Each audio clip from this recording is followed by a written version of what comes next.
नमस्कार मित्रांनो, मी डॉक्टर प्रशांत महाले. आज आपण बोलणार आहोत पावसाळ्यावर. पावसाळा सुरू झाला आहे आणि सगळीकडे पाणीच पाणी आहे.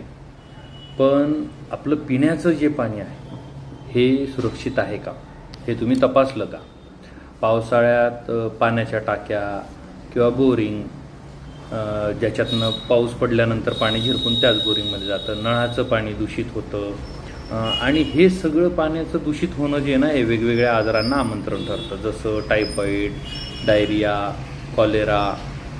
आपल्या सोप्या भाषेत सांगायचं तर संडास, उलट्या हे याच काळात जास्त होतात. मग आपण काय केलं पाहिजे? तर आपल्या पिण्याच्या पाण्याला जपलं पाहिजे, त्याची शुद्धता तपासली पाहिजे. काय करायचं पाणी शुद्ध असावं म्हणून? तर पाणी उकळून प्यायचं सगळ्यात पहिले. ज्यांना शक्य असेल, ज्यांच्याकडे फिल्टर RO असतील, त्यांनी त्याचं TDS चेक करून घ्यायचं. त्याचं पाणी खरंच शुद्ध येतं का हे बघायचं. कुठलंही मशीन पाणी शुद्ध करणारं सुद्धा खराब होऊ शकतं. ते खराब झालेलं असेल तर आपल्याला कसं कळणार, यासाठी ते चेक करून घ्यायचं. दुसरी गोष्ट, उकळून पाणी प्यायचं. जीवन ड्रॉप नावाचे ड्रॉप मेडिकलवर मिळतात, अगदी बिना प्रिस्क्रिप्शनचे मिळतात.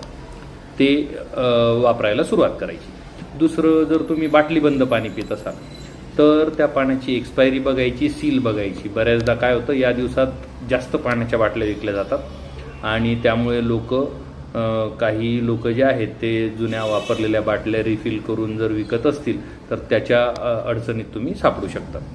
याच्यावर समजा नाहीच काळजी घेतली गेली आणि आपल्याला त्रास झालाच, जसं जुलाब येणं, ताप येणं, थकवा येणं, उलट्या होणं, तर हे त्रास खूप पटपट वाढतात या दिवसात. तर लवकरात लवकर असं काही झालं तर तपासणी करून घ्यायची, जेणेकरून तो मोठ्या आजारात त्याचं रूपांतर होणार नाही. थोडक्यात काय, तर तुमच्या पावसाळ्याच्या आजारांसाठी गोविंद क्लिनिक हा तुमच्या साथीने उभा आहे. तुम्हाला होणाऱ्या सर्व त्रासांची इलाजाची सोय आपल्या गोविंद क्लिनिकमध्ये केली गेलेली आहे. लवकर योग्य वेळेत सल्ला घ्या, काळजीही घ्या, स्वच्छ पाणी प्या, जीवन आरोग्यदायी ठेवा. तुम्ही तुमचं स्वतःचं आणि तुमच्या कुटुंबाचं आरोग्य ह्या काळजी घेतली तर जपू शकता. नमस्कार.